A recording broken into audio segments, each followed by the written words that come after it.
Hey guys, Infidel 1258 here. I had another request for how do I structure my build when I go to battle to try and arrange the best team and put my best foot forward and give myself the best chance to win. It does have to do a lot with how you're placing your units. Are you putting what we would traditionally call a tank in the front line, and then your more vulnerable characters at the back line, and supporting them um, in ways that show your understanding of the abilities of your deck and also the abilities of your opponent's deck. We can get into that in this video, but first I want to point out that we did a year ago. I did two videos before the channel blew up, and there was one for 5 beginner tips for Steam Monsters and one for 3 intermediate tips for Steam Monsters. Steam Monsters is Splinterlands. It's just rebranding after they moved onto the Hive blockchain. So come check it out. There's a lot of stuff in there that is going to be directly relevant to the people that are following me now, right? And like I said, this is going to be a video specifically catered towards entry level players who really don't understand even how to formulate their team. I'm going to use my diamond deck. This is my champion level deck, but that'll give us the most options. And we can go in here and look at cards first for a couple minutes, and then we're going to move into some examples. So first things first, let's work with just one splinter for example. The details I'm giving you are going to be applicable to other splinters also. So you need to generalize, right? First things first, when you're forming a team can be comprised of 6 monsters, up to 6 monsters. You're given a certain mana cap, and that mana cap limits the number and cost of monsters you're allowed to play. In some matches, you'll only be allowed to play 20 mana worth of cards. So what's mana? This here is mana. This card that I'm pointing at, Molten Ogre, is worth 9 mana.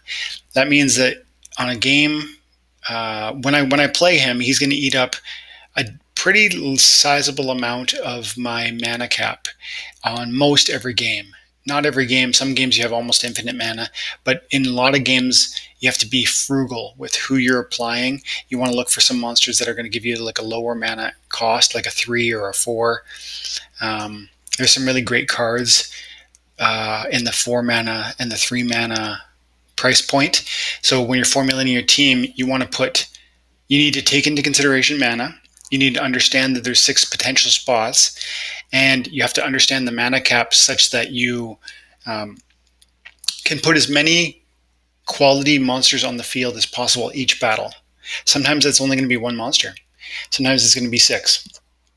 You have to make that decision based on the mana cap, the rules of every single battle as they're given to you, who you're fighting against, and which monsters you have available to you. Okay? That's all going to be generalization stuff that you're going to need to understand your own deck. I can't go through on 1,000 people's decks and tell you how to play every splinter under every circumstance. So we need to generalize. We need to start off always, we start our build with a tank. Molten Ogre's a decent tank. Mine is not maxed out. I very rarely play him because the mana cost, and he doesn't have a shield. Shield is one of the abilities that some monsters have that really makes them more durable. So this is a tank. And what is a tank? A tank has a lot of hit points. That's the basic definition. Has a lot of hit points. Usually they do a fair bit of damage. Often it's melee damage, but not always. Sometimes they do no damage, and in other situations they do, magic or even archery damage. We can get into that later. But always they need to have a lot of hit points because they're going to be the front line of defense. And once your enemy pushes through your tank, you're usually going to have a bunch of weak monsters with very few hit points that are going to be vulnerable. So tank equals lots of hit points. Molten Ogre is one example. The Pit Ogre is one of my favorites for the red team, especially at this level with the max 10 hit points, 4 speed, 4 melee damage. Stun, can stun the enemy opponent. Enrage, his melee is amped up when he's damaged. Void, so magic does less damage to him. He's a very strong tank for his speed, his hit points, and the damage reduction available from something like Void. Cerebus is another amazing tank card for the red team. Self-heal and retaliate, plus the speed. Speed affects your ability to dodge. I might sound like I'm just kind of throwing facts at you, and in a sense I am. But you need to, if part of this is not making sense, like I just said, speed is going to help you dodge. You can go into the Splinterlands Discord and begin to have conversations to unpack that with on a more detailed one-on-one basis. But you're with your tank, you're always looking for high hit points, and then it's great if you can get damage reduction, like from Void or, for instance, from Shield, like this monster has. Then it's great if you have dodge and high speed, because then you're going to avoid some archery and some melee damage. So there you go. That's kind of the tank role. You need to have a tank in the first position. Sometimes it's a very expensive card, like something like this, and sometimes it's a much less expensive card like this. The Ant Miner only costs 2 mana. As you can see, he only has 3 hearts and one shield, but he also has shield, which means that the damage melee and ranged are cut in half. And then Vulture or Scavenger, which increases his damage every time any monster on the field dies. So this can make him a very inexpensive tank to have. And if you have a monster that will repair his shields when he takes damage, that'll make him even better, such as this one right here. He has repair. It restores armor to friendly monsters who have taken damage. You need to understand that tank role inside and out. And you're not going to have these cards, and even if you do, you're not going to have these level of these cards. But what I'm saying to you is look for high hit points. Hopefully you can find shield, maybe thorns, dodge, void armor. Those are some tank related abilities that you're going to be looking for when you're building your tank team. Then if there's enough mana on the team, you're going to look for a secondary tank. This will be in your second position, and this person has to have either this quality here, which is called reach. It allows his melee damage to attack from the second position. And then something like this is amazing. Oppress. It does double damage when attacking an enemy that has no attack. So that's often really good when you're fighting against, for instance, the Onyx Sentinel, which has 0 attack, no form of attack, or the Alamo Cambio, or what else? Gelatinous Cube, or the Lord Arianthus, legendary tank card. So there are many people who will do this. They'll put a tank up front that does no attack whatsoever. These tanks are often, they have much better abilities because they don't have the damage to make them. They are sacrificing a damage characteristic, and instead they usually have more abilities. So look at the Onyx Sentinel. It's got shield, it's got void, it's got thorns, and it's got return fire. That's one of the best tanks in the game, especially for its 5 mana cost. And then Alamo Cambio is it's a legendary monster. It's an amazing card. Also look at that hit point, 16 hit points.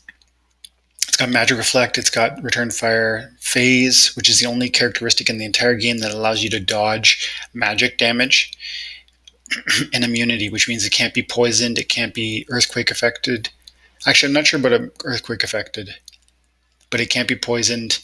There are other bad spells that will not stick to him, but will stick to somebody like this. Okay? So that's tanks in a nutshell. And also, we talked about secondary tanks. That's your second position. You're not always going to have mana cap to throw in a secondary tank, but if you do, it's a great thing to do. Like if you're playing a cheap tank like a 4, like the Cerebus, then maybe you can throw in like the Magma Troll, who is also 4. Those are very inexpensive. Together, they're cheaper than this Molten Ogre, right? So you have to understand which cards you have, and you have to understand the mana cap, and you want to put as many cards as possible on the table, up to your maximum of 6, but still making them quality cards. If you have a real crappy version of the Goblin Fireballer, skip it. Don't include it. Maybe go with 5 monsters instead of 6, and make the 5 monsters more powerful than 6 crappy monsters, if that makes sense. It's not always the case that more is better. Sometimes one monster will win you the game. And with that in mind, let's just quickly look over at green team because it's got a couple monsters that are like that.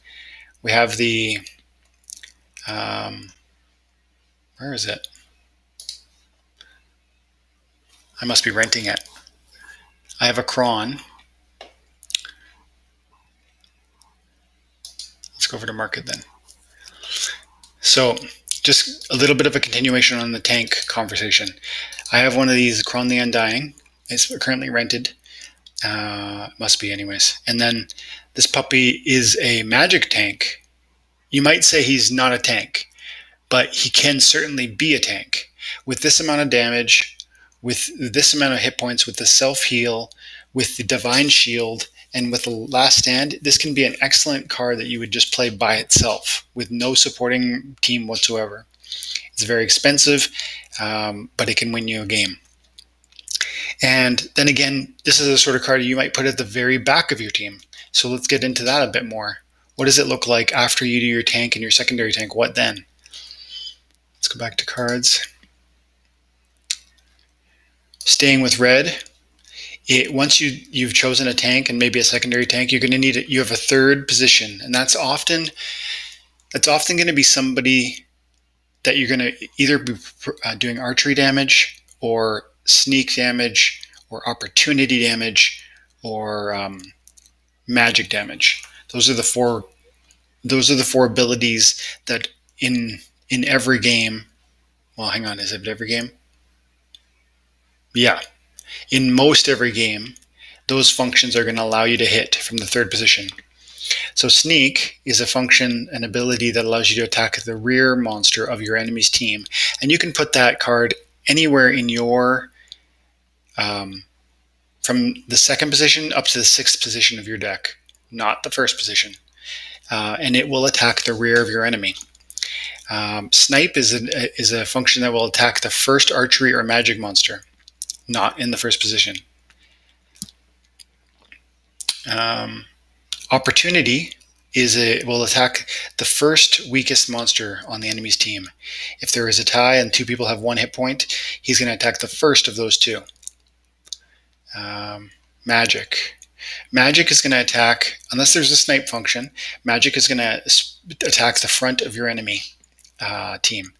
And so you can use these four methods, sneak, snipe, magic, and archery, to attack from the third, fourth, from the second through sixth positions of your team. You don't have to do a second tank. In my example, I said tank and then second tank. You can do tank and then magic or archery or sneak or snipe. I just like to do two tanks. It's a strategy I do. It usually gives me more hit points. But you need to make that call. Some people go one tank with a lot of hit points that has, often what I see a lot of is I see something like the Onyx Sentinel or the Gelatinous Cube and then a ton of magic monsters. So it happens a lot with blue. They'll be playing the Alric Stormbringer and they'll have all the best magic monsters. I have some of them, but they're currently rented, so you can't see them. And it'll just be the Ruler of the Seas legendary monster card. Let's go over to Marketplace and we'll look at them. It'll be Ruler of the Seas maxed out. It'll be Mischievous Mermaid maxed out. It'll be Phantom of the Abyss maxed out. Medusa is always everyone loves the Medusa maxed out. Lobsterdamus is a great one. And so some people's team doesn't actually have two tanks. It'll have one and then a bunch of heavy hitters on magic or heavy hitters on archery for that matter. But generally speaking, the basics of it is that you're going to have a melee monster in the front end, perhaps a secondary melee monster, and then you're going to do archery or magic on the back end with the potential for opportunity or sneak if you prefer. Okay? So let's get into how we describe let's focus now on the third through sixth positions. Third, fourth, fifth, and sixth. That's the last four potential monsters you can fight with. Like I said, you have a lot of choices and directions you can go. It's important to stay unified in your vision. You don't want to have one sneak attacker, one snipe attacker, one opportunity attacker. You know what I mean? Keep it focused to the best of your ability.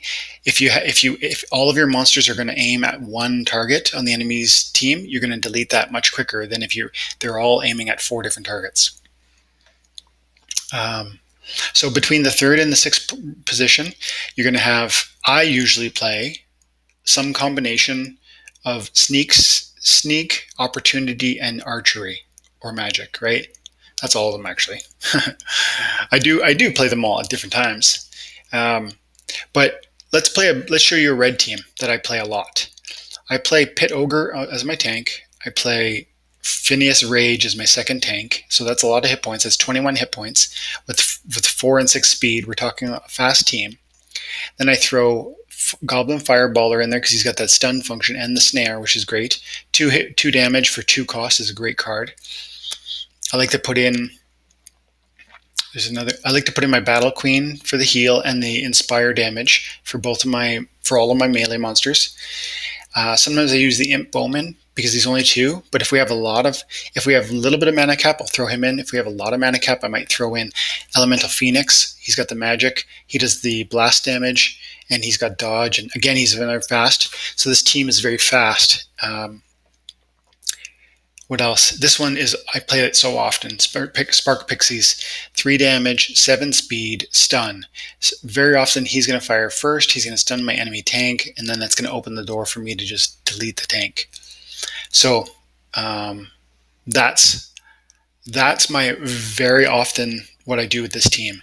Occasionally I'll throw in the Magnor as my tank. As you can see, he has huge hit points, and he has the Taunt, which causes all enemy monsters to attack him instead of whoever they would prefer to attack, assuming they're able.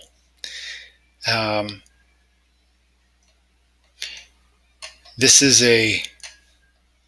that's how to build a team with red, and some of it can be. We talked a little bit about green, a little bit about blue, without going down the line on every one of them. The general idea is that you're looking for high hit points with maybe a self-heal or some sort of damage reduction function like a void or a shield on the tank. Then maybe a secondary tank that's going to also do some melee damage and have more high hit points, and they need that reach, or they need archery, or they need magic. And then 3rd through 6th, you're looking through support characters that heal your tank, or that are going to be repairing your armor, or that are going to be doing one of those 4 forms of damage: opportunity, sneak, sniper, or magic. Archery or magic, rather. Okay? And that's really it in a nutshell. And of course, every situation is so different, and every battle is so different. There are times where those general approaches are turned on their head because of the rules of the battle. So let's load up a game, and you might see what I mean. Look at Buddy, he's got 12 million power. He's got 10 times my cards. This is going to be a tough battle. This rule tells me that monsters with melee attack cannot be used. So that changes the build right there. And then every monster is going to have 2 armor in addition to whatever they normally have. We have a 27 mana cap, and we can only use these splinters. My blue team is currently entirely rented out, so let's look at red. And I'm thinking in my head right now, which tank can I play that is no melee with my red team? I have a couple that could work, but I think I'd rather go with my green team or my dragon team. So now the question is, which summoner? We're going to go dragon or green. If I go llama, I'm going to use up 7 mana for them to choose this summoner out of my total 27 allowance. That's only going to leave me 20 mana to pick probably 3 monsters. I wouldn't be able to do much more than that.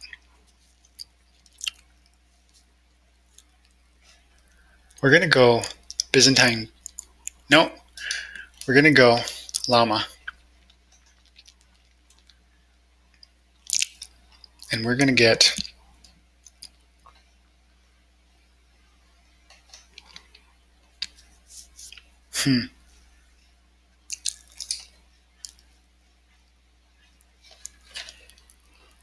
gelatinous cube.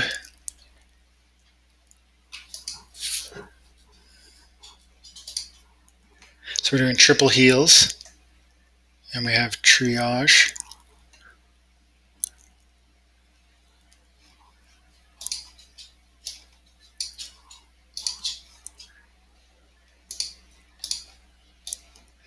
So I always take the Furious Chicken if I can. It's 0 cost for your mana, and it just gives you one more meat shield at the front. I'm doing a triple heal, and my goal is really going to be just let them. I'm hoping my sniper is going to do something. I also hope that I'm just going to take this to the end with my gelatinous cube. So I'm playing the long game. I expect with this build, I'm not trying to defeat them with power. I'm trying to defeat them by outlasting. Interesting. He's got triage, tank heal, water elemental heal. I'm not sure if I'm going to win. It's going to go down to the wire, though. The archery damage is probably too much. 5 plus 2 plus 3 plus 4.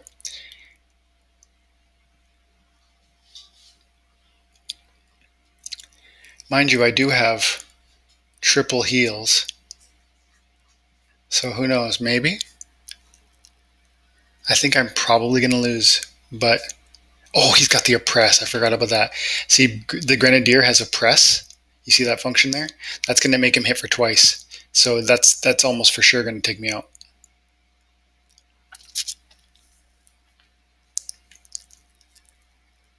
Yeah, that just gobbled me up. Remember, again, this guy has 10 times my cards, right? Hard to argue with that. Yeah, we lost. I just skipped it because I saw the writing on the wall. But I hope you see I put the gelatinous cube. I put a Furious Chicken in front because it was just a meat shield. Then I put a main tank, which was the gelatinous cube, and then I put supporting characters, including tank healers and archery damage in the back where they were safe.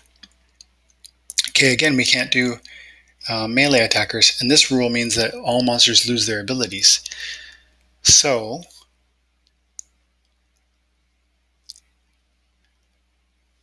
there's not going to be any heals to contest with. I like to go look at there's 99 mana cap. This is infinite. Like, you can't, there's no way you could use all of that. So now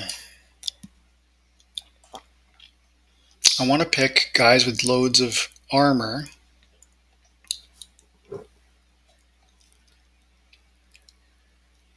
What's going on right now?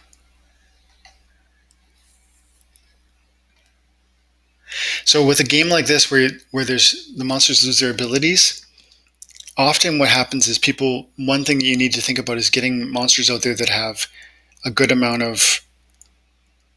Oh yeah, I was looking for melee monsters and I can't use melee. That's why I'm just staring at these cards. You want to get cards with a good amount of armor. That's going to allow you to absorb some archery damage. But you don't... It's sometimes your best cards are like a mix of archery and magic, but I really prefer if you can go at them hard with just magic, because then you're going to skip by any any armor. I want to be faster though. I'm going to use my archers because they're just my best cards.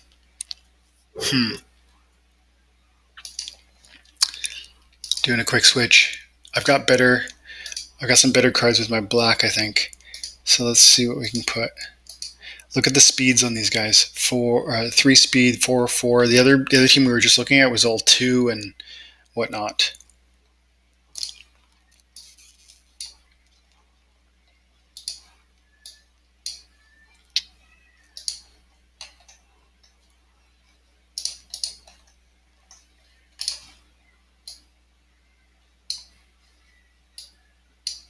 I don't know. I don't know. Go, go, go.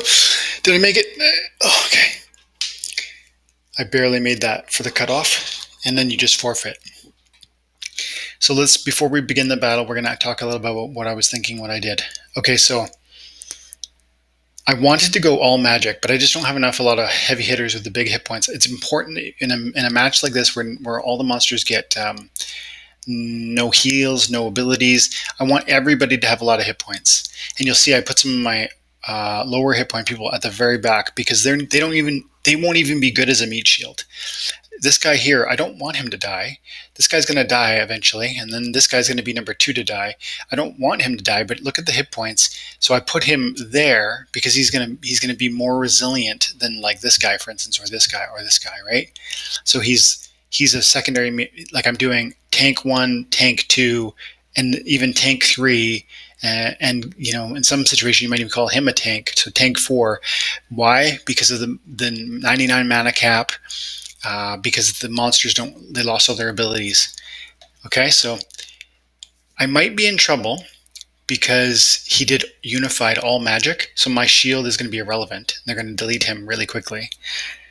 Then again, I'm doing more damage than he is, and I have a self heal because of my my dude.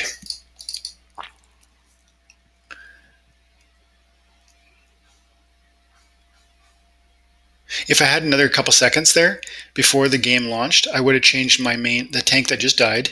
I would have turned him into the Almo Cambio because he has 16 hit points. I kind of ran out of time. But see, we're doing just fine. And we're going to get it. And the self-heal for icing on the cake. Because my kitty does self-heal to the tank. Even though monsters had no abilities there, your summoner didn't lose his abilities. What? I got 300 dark energy crystals for that win? What is going on? I'm in diamond. I'm in diamond 3, and I just got 300 dark energy crystals for that win. 300 DEC is like $2 or something. $2 US. Oh my goodness, if you're not playing this game, get playing it. I know this is you're watching this video, so you're already convinced you need to be playing this game, but when I see stuff like that, I'm just like, what is going on? Okay. One last game, and then we're done. This is going to be the best I can do for you guys, because I know you're all going to think, oh, but what do I do with my cards in this situation or that situation? It's impossible for me to contrive every scenario, but it goes, you're looking for, generically speaking, you're looking for tank, secondary tank, support character, archery, magic on the back end. And sometimes you're going to have 4. Sorry, guys. Sometimes you're going to have 4 cards, and sometimes you're going to have 6. Sometimes you're going to have 1 card. So give it a shot. Let me know how it goes. And I'm going to submit this team, and we're going to call it there. Somebody is at my door, so I have to go check on that.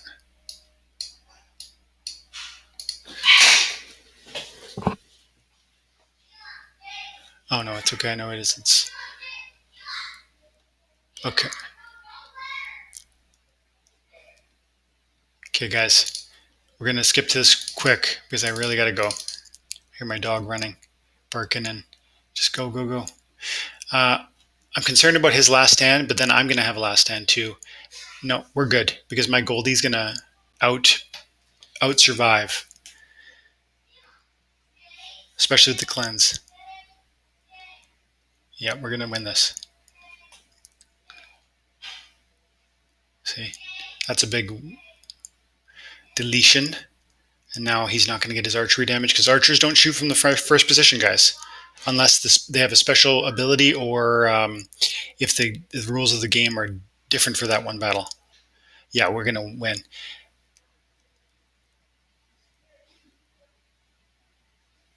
And he's going to go last stand. See, boom, beast mode. But it doesn't matter because I've got void on my tank, which cuts his magic damage down. And then also I've got the tool heals, and I've got last stand also. So just watch.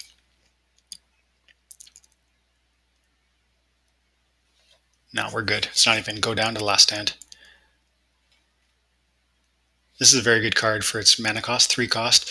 The self heal and the high hit points make it very powerful, especially when you add last stand to it.